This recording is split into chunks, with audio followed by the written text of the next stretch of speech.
రాప్తాడులో తెలుగుదేశం కార్యకర్తలు, నాయకుల చేతిలో హత్య గావించబడిన వైసీపీ కార్యకర్త లింగమయ్య కుటుంబ సభ్యులను పరామర్శించడానికి రాప్తాడు వెళ్ళడానికి జగన్మోహన్ రెడ్డి నిర్ణయించుకున్న దగ్గర నుంచి అక్కడి స్థానిక నాయకురాలైన పరిటాల సునీత గారు మాజీ ముఖ్యమంత్రి జగన్మోహన్ రెడ్డి గారికి కొన్ని ఆంక్షలు విధించారు. అంటే జగన్మోహన్ రెడ్డి అసలు పరిటాల రాప్తాడు రావడానికే వీలు లేదు. ఒకవేళ వచ్చినా కూడా కేవలం 4 వాహనాల్లోనే మాత్రమే రావాలి. కాన్వాయ్‌గా రావడానికి వీలు లేదు. వైసీపీ కార్యకర్తలు ఎవరు తెలుగుదేశం నాయకులకి గాని, కార్యకర్తలకు వ్యతిరేకంగా నినాదాలు చేయకూడదు. అసలు వైసీపీ కార్యకర్తలు ఎవరు జగన్మోహన్ రెడ్డి కలవడానికే వీలు లేదు.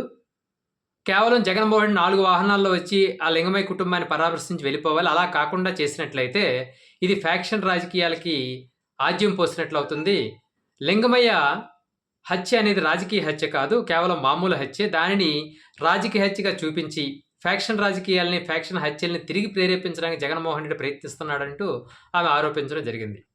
అసలు లింగమయ్య హత్య అనేది రాజకీయ హత్య కానే కాదా, అవునా కాదని ఒక్కసారి పరిశీలిస్తే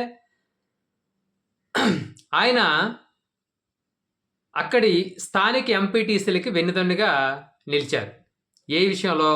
అక్కడ ఎంపీటీసీలు మెజారిటీ ఎంపీటీసీ సభ్యులు వైసీపీకి ఉన్నారు. తెలుగుదేశంకి కేవలం ఒక్క సభ్యులు మాత్రమే ఉన్నారు.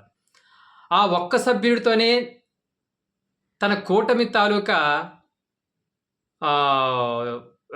విధానాలన్నీ కూడా అక్కడ చొప్పించి కూటమి తాలూకా రెడ్ బుక్ రాజ్యాంగాన్ని అక్కడ అమలుపరిచి ఒక్క సభ్యుడున్న తెలుగుదేశం కార్యకర్తకి ఆ వైసీపీ మండల పీఠాన్ని మండల అధ్యక్షుడిగా అధిరోహించడానికి అవకాశం కల్పించడానికి వైసీపీ కార్యకర్తలను బెదిరించి తెలుగుదేశానికి అనుకూలంగా ఓటు వేయండి, లేకపోతే మిమ్మల్ని అందరినీ చంపేస్తారని బెదిరించడం జరిగింది. ఇది తెలుసుకున్న తోపుతిర్తి ప్రకాష్ రెడ్డి గారు వాళ్ళందరినీ క్యాంపుకు తరలించారు. ఆ క్యాంపుకు తరలిస్తుండగా అక్కడ స్థానిక ఒక ఎస్ఐ, ఆయన అక్కడ డ్యూటీలోనే లేరు ఆ రోజున, అయినా సరే వాళ్ళ బస్సులకి ఈయన ఎక్కిపోయి అక్కడ కొంతమంది ఎంపీటీసీలని వాళ్ళ కుటుంబ సభ్యులను చూపించి, అక్కడ చూడండి మీ కుటుంబ సభ్యులు తెలుగుదేశం కార్యకర్తల నాయకుల చేతుల్లో ఉన్నారు, మీరు ఇక్కడ వైసీపీకి అనుకూలంగా ఓటు వేస్తే వాళ్ళని చంపేస్తారని బెదిరించడం జరిగింది. వాళ్ళని లైవ్లో వీడియో చూపించడం జరిగింది. అయినా కూడా ఎవరు వైసీపీ ఎంపీటీసీలు ఎవరు అక్కడ బెదరలేదు. అయితే దీనికి వ్యతిరేకంగా, అంటే వైసీపీ కార్యకర్తల్ని ఎంపీటీసీలని బెదిరించడానికి వాళ్ళకి వెన్నుదన్నుగా ఉంటున్న వాళ్ళలో ఒకరైన లింగమయ్యని వెంటాడి హత్య గావించడం జరిగింది. ఆయన కొన ఊపిరితో హాస్పిటల్లో ప్రాణాలు విడిచిపెట్టడం జరిగింది. ఆ లింగమయ్య చిన్న కుమారుడు, ఆయన కూడా చాలా దెబ్బలు తిని వాళ్ళ చేతుల్లో ఆయన పోలీస్ కంప్లైంట్ ఇవ్వడం జరిగింది. 6గురి మీద ఆయన కంప్లైంట్ ఇస్తే కేవలం 2 మీదే ఎఫ్ఐఆర్ నమోదు చేయడం జరిగింది. ఇక్కడ పోలీసులు కూడా పక్షపాతం చూపించి కూటమి ప్రభుత్వానికి అనుకూలంగా పనిచేసి వాళ్ళు మెప్పు పొందడానికి చాలా ప్రయత్నాలు చేశారు.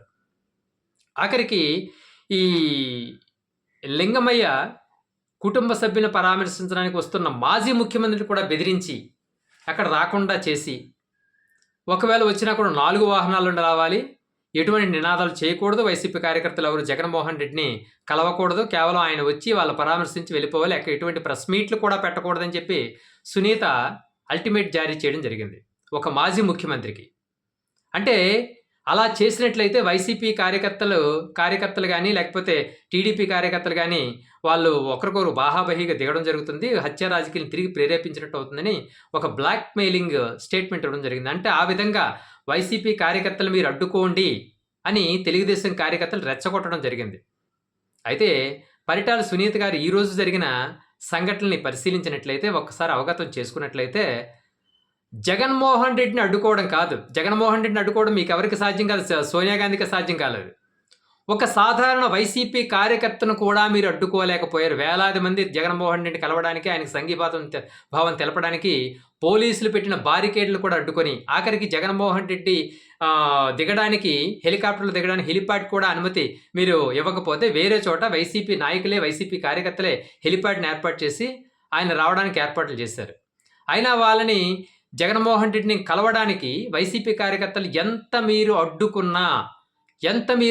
అడ్డుకున్నా పోలీసుల్ని రెచ్చగొట్టి వాళ్ళని వైసీపీ కార్యకర్తలకు వ్యతిరేకంగా వాళ్ళని లాఠీ చార్జీలు చేయించి బారికేడ్లు అడ్డుపెట్టి వైసీపీ కార్యకర్తలను అడ్డుకోవడానికి ప్రయత్నాలు చేసినా కూడా జగన్మోహన్ రెడ్డి గారికి సంఘీభావంగా జగన్మోహన్ రెడ్డి గారిని చూడడానికి ప్రజలు, కార్యకర్తలు వేలాది సంఖ్యలో అక్కడ హాజరయ్యారు. అంటే ఇక్కడ అరచేతిని అడ్డం పెట్టి సూర్యుడిని ఆపలేరు అంటారు కదా. ఇక్కడ అరచేతిని అడ్డం పెట్టి సూర్యుడిని ఆపడం అంటే జగన్మోహన్ రెడ్డిని ఆపడం కాదు. ప్రతి వైసీపీ కార్యకర్త కూడా ఒక సూర్యుడే. ప్రతి వైసీపీ కార్యకర్త కూడా రాష్ట్రం మొత్తం మీద ఒక రాప్తాడులోనో, లేకపోతే అనంతపురంలోనో, కడపలోనో, లేకపోతే రాయలసీమలోనో, లేకపోతే వేరే వేరే ప్రాంతాలలో కాదు, ప్రతి ప్రాంతంలో ఉన్న వైసీపీ కార్యకర్త కూడా ఒక సూర్యుడే. అలాంటి సూర్యుల్ని ఆపడానికి మీరు అరచేతిని అడ్డం పెట్టి, పోలీసులను అడ్డం పెట్టి, కేసులు అడ్డం పెట్టి, బెదిరించి, హత్యలు గావించి, వాళ్ళ ఇళ్ల మీద దాడి చేసి, వాళ్ళ ఆడాలను హింసించి, మీరు ఎన్ని చేయాలనుకున్నా కూడా జగన్మోహన్ రెడ్డి గారి మీద ఉన్న అభిమానంతో వాళ్ళు ఎక్కడా కూడా ఆగరు అన్న సంగతి పరిటాల సునీత కానీ, పరిటాల సునీతికి వెన్నుదన్నుగా నిలుస్తున్న చంద్రబాబు నాయుడు గారిని, పవన్ కళ్యాణ్ కానీ, లేకపోతే టోటల్గా కూటమి ప్రభుత్వం కానీ, హోంమంత్రి కానీ వీళ్ళందరూ తెలుసుకోవాల్సిన విషయం ఏంటంటే అరచేతిని అడ్డం పెట్టి సూర్యుడిని ఆపలేరు. జగన్మోహన్ రెడ్డిని ఎలాగో ఆపలేరనే సంగతి మీకు తెలుసు. ఆ జగన్మోహన్ రెడ్డిని కలవడానికి వైసీపీ కార్యకర్తలను ఆపేసి, జగన్మోహన్ రెడ్డికి ఇక్కడ ఎవరు కనీసం జగన్మోహన్ రెడ్డి పలకరించే వాళ్ళు లేరు, జగన్మోహన్ రెడ్డిని చూడడానికి కూడా వచ్చేవాళ్ళు లేరు అని మీరు రేపు పొద్దున పేపర్లో రాసుకోవడానికి, టీవీ ఛానల్లో చూపించడానికి, డిబేట్లు పెట్టుకోవడానికి కానీ అవకాశం లేకుండా ప్రతి కార్యకర్త కూడా, ప్రతి వైసీపీ కార్యకర్త కూడా వెలుగుతున్న సూర్యుడిలా ఉంటారన్న సంగతి ఒక్కసారి గ్రహించి, హత్యా రాజకీయాలను ఎవరు ప్రోత్సహిస్తున్నారు, అక్కడ ప్రశాంతంగా ఉన్న వాతావరణాన్ని ఎవరు కలుషితం చేస్తున్నారు, ఆ వైసీపీ కార్యకర్తల మీద కావాలని దాడి చేయించడానికి టీడీపీ కార్యకర్తల్ని, నాయకుల్ని ఎవరు ప్రేరేపిస్తున్నారు, ఎవరు రెచ్చగొడుతున్నారు సంగతి ఒక్కసారి రాష్ట్ర ప్రజలు అవగతం చేసుకుంటే, ఇక్కడ కూటమి ప్రభుత్వం తాలూకా మన మంచి ప్రభుత్వం కూటమి ప్రభుత్వం తాలూకా పరిపాలన ఎలా ఉంది, ఏ విధంగా అద్భుతంగా సాగుతుంది, అంబేద్కర్ రాజ్యాంగం నడుస్తుందా, రెడ్ బుక్ రాజ్యాంగం నడుస్తుందా అన్నది ప్రజలకి అవగతం అవుతుంది.